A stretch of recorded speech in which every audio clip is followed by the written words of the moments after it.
جنگلات کے محکمے والوں نے لکھا ہے کہ جنگل میں بکری کبھی کبھی کتے کی شکل کا جانور جنم دیتی ہے، اس کا کیا حکم ہے؟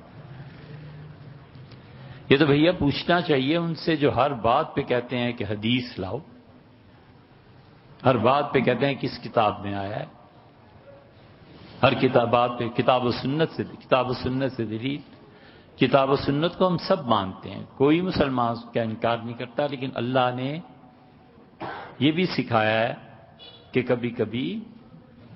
مغز کی دیگ بھی پکا لینی چاہیے۔ خالصتاً فقہا نے یہ مسئلہ انسانی عقل کی بنیاد پہ حل کیا۔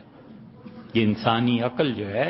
کئی معاملات میں رہنمائی کرتی ہے، لیکن جب اس کا تصادم ہوتا ہے کتاب و سنت سے تو اس وقت ترجیح کتاب و سنت کو دی جاتی ہے، عقل کو نہیں۔ تو اس لیے اس مسئلے میں کون سی حدیث نکالیں گے، کہاں سے؟ اور یہ ہوتا ہے کہ بکری نے بچہ جنم دیا اور بچے کی شکل وہ کتے جیسی ہے، وہ کہا کہتے ہیں کہ سب سے پہلے اس کی آواز کو سنو، اگر تو آواز کتے جیسی ہے تو پھر یہ جانور حرام ہے، اور اگر بکری جیسی ہے تو جائز ہے۔ اس پہ بھی فیصلہ نہ ہو سکے تو اس کے سامنے پانی رکھا جائے، اور بچہ اگر پانی پیتا ہے تو بکری ہے، چاٹتا ہے پانی کو تو یہ کتا ہے، حرام ہے، اس کے گوشت نہیں کھایا جائے گا۔ اور کہتے ہیں پھر اس کے بعد اس پہ بھی فیصلہ نہ ہو سکے تو گھاس اور گوشت رکھا جائے، اگر تو گھاس چر لیتا ہے تو بکری ہے، گوشت کھاتا ہے تو یہ کتا ہے۔ اور اس میں وہ احتیاط یہ بھی کراتے ہیں فقہا کہ وہ کہتے ہیں کہ اگر یہ گھاس کھا لے تو ہے تو بکری،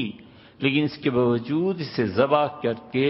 اس کے سر کو پھینک دینا چاہیے، وہ نہیں کھانا چاہیے، جائز نہیں ہے، باقی جسم جائز ہے۔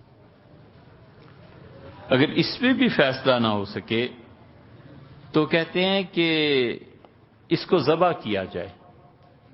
اور دیکھا جائے کہ اس کا معدہ ہے یا نہیں، اگر تو معدہ ہے تو پھر تو یہ بکری ہے، کھا لیا جائے، اگر معدہ نہیں ہے تو یہ کتا ہے، اس کو چھوڑ دیا جائے۔ یہ ان سب لوگوں یہ مسئلہ ہے جو ہر ایک مسلمانوں میں لڑائیاں کرتا پھرتا ہے نا کہ حدیث پہ عمل کریں گے، حدیث پہ لے آؤ، اس مسئلے کو صحیح حدیث لانا اور کوئی چیز نہیں۔ اسی انسانی عقل اللہ نے اسے شریعت میں دلیل بنایا،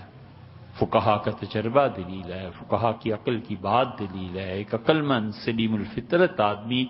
کبھی رائے دیتا ہے جو شریعت کے مزاج سے نہیں ٹکراتی، چپ ہو جانا چاہیے، اس آدمی کا احترام اور اس کی رائے کو ماننا پھر ضروری ہو جاتا ہے۔